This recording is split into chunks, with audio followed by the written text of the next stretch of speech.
and we lost about 7 people, and over 100 people were affected as well. And Governor, when I was there, things that I was requested to bring to your attention. First of all is the state of Muratina Road from the junction of General Warwinge at the Pumwani Maternity Hospital all the way down to Lamu Road. What are you hearing from the people at Kura about the state of that road? Because it is in terrible shape, and I've seen it myself. Just a few weeks ago, I think a few days ago, one of the local media stations actually ran an expose or a story on the state of roads in Nairobi. And whereas we might understand the situation in Kilimani and parts of Hurlingham because of the heavy construction equipment that is always on those roads, maybe you could update the people of Nairobi on of that road called Muratina Road. Secondly, Governor, I'm sure your team was there because I was told the firefighting team on this specific occasion did not do very badly. The words that were used by the people of Kamkunji was that they didn't do too badly. So please don't substitute the words with your own. But Governor, when I was there today this morning, raw sewage is flowing into people's homes. I don't know if it has been brought to the attention of your teams and what they are doing about it. Lastly, Governor, we had a conversation with you here after the heavy rains. I think that was the last time you appeared here. You remember the case of the bridges that were swept away. And I think, if I'm not wrong, and you can jog my memory, you had told us that you're going to prioritize reconstruction of those bridges. The people there told me that that has not been done. So maybe you can address those issues just for the comfort of the people of Nairobi, and then we can delve into the main issues today. I thank you, Honorable Chair.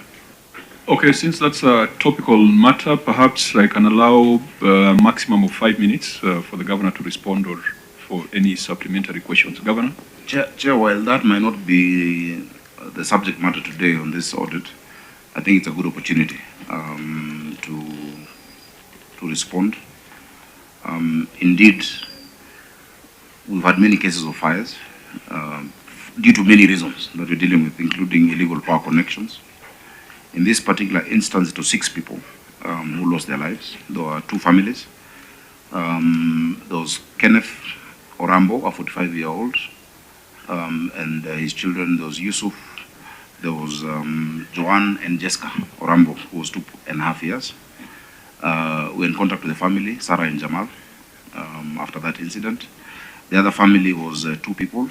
There's a mother and a child. The mother is called Sylvia Akumu, and the child is Nelson, 2.5 years. Our team swung into action quite swiftly to solve, of course, issues of access, were a problem because of the kind of informal settlement that we have there. And our deep condolences to those who lost loved ones. 6 people are 1 person too many to lose. We've given support. Those affected are currently at a whole need. We've been able to give food and material support, that is blankets, mattresses and food stuff. And we're talking to the structure owners. These are tenants, but trying to see how to help them to reconstruct. And even with more training or, fast response, because in as much as the nearest station would take them 8 or so minutes and they were there in less than 15, the fast responders normally are the young people around there. And we have a program of training young people across the city to be able to respond quickly. It is true there's this issue of state of roads, and which is why, we really implore upon the Senate. Even in as much as white smoke on the division of revenue, which we are not happy with as governors, there's the pending issue of RMLF. A lot of these roads, whose state has been raised, including Muratina, and Jogoro was on the news, and you see vehicles jumping off those potholes. People are not able to distinguish whose responsibility it is, because those are national roads under Kura. You find that when RMLF, which is a tax anyone who uses fuel, the money is disbursed only to the national government then counties are not able to maintain roads.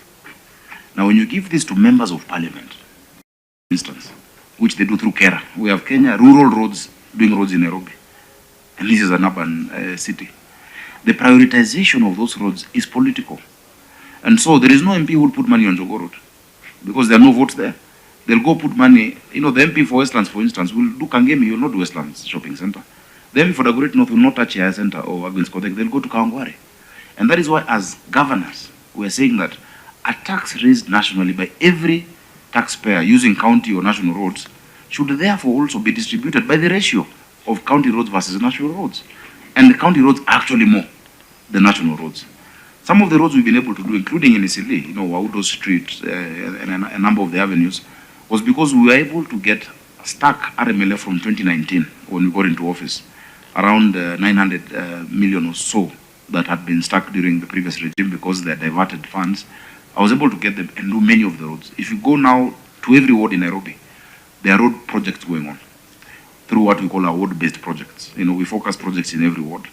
The highest allocation previously, Senator, was 200 million in 2017-18. When I got into office the first year, we did 735 million worth of those roads. And this last year, we've done 950 million worth of those roads. So those are roads which are internal. Fortunately for us, Section 6 of the Urban Areas and Cities Act talks about infrastructure in the capital city and the need for a special arrangement between the national and county government. And we've been able to sit down with the national government and said, look, we need to prioritize certain roads, some which are under your purview, support for those under our purview due to lack of the RMLF. And we've agreed on an initial 4 to 5 billion shillings that begins this December and in January. So that we can sort out those. There's the Chanias and the ones up market, but also down there. Remember there was around 2.1 billion worth of NMS projects that was, and those went to the executive office of the president. I'm happy that we've gotten a commitment, but we want to push it because no county should beg for what is rightfully theirs. The number of road users we have in the city who are paying RMLF, if you're to georeference it, possibly 30 to 40% of the entire road maintenance levy fund is on Nairobi road users, yet the county is not getting that money.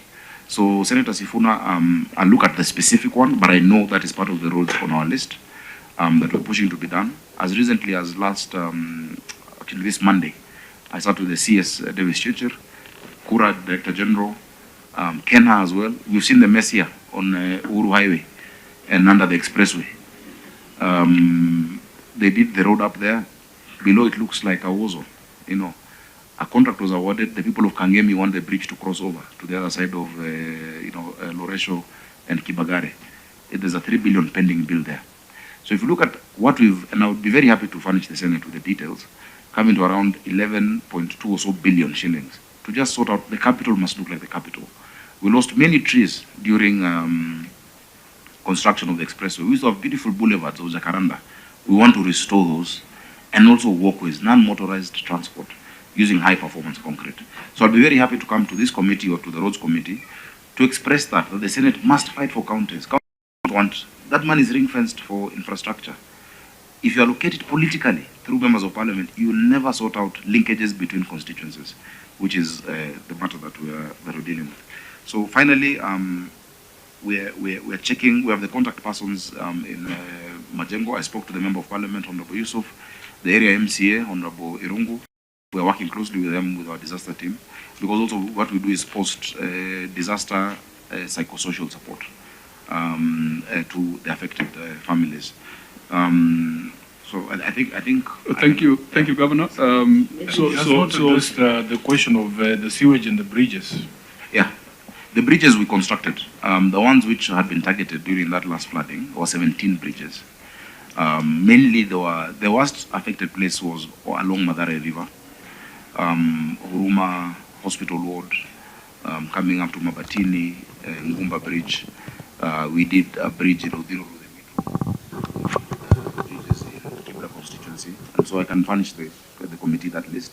At that point, there was no bridge targeted at Kitui village, but closer by there's a Kiambu bridge. The two bridges, one crosses over to KCC, another one crosses over to the other side of Mukuru. We raised the level of those bridges. They're higher because of the rising water level. Now what we're doing as well is because the riparian was secured after that. Unfortunately, there was a silver lining that 30 meters on both sides got secured. We are really pushing, of course, for the settlement and compensation and prioritization of those affected, especially in Madare and Waraka constituency, but of course Mukuru as well, in the affordable housing. But the Greenway project that we're doing now with the Rivers Commission includes us as Nairobi County doing 54 kilometers of trunk sewers along the river, starting with Nairobi River, which is 27 kilometers. The kind of sewer, because a lot of what goes in is from connections or people who have nowhere else to connect their sewer. 1.8 by 2 meter diameter will last us another 40 years for the city. More radio, 88.2 FM. We are in charge.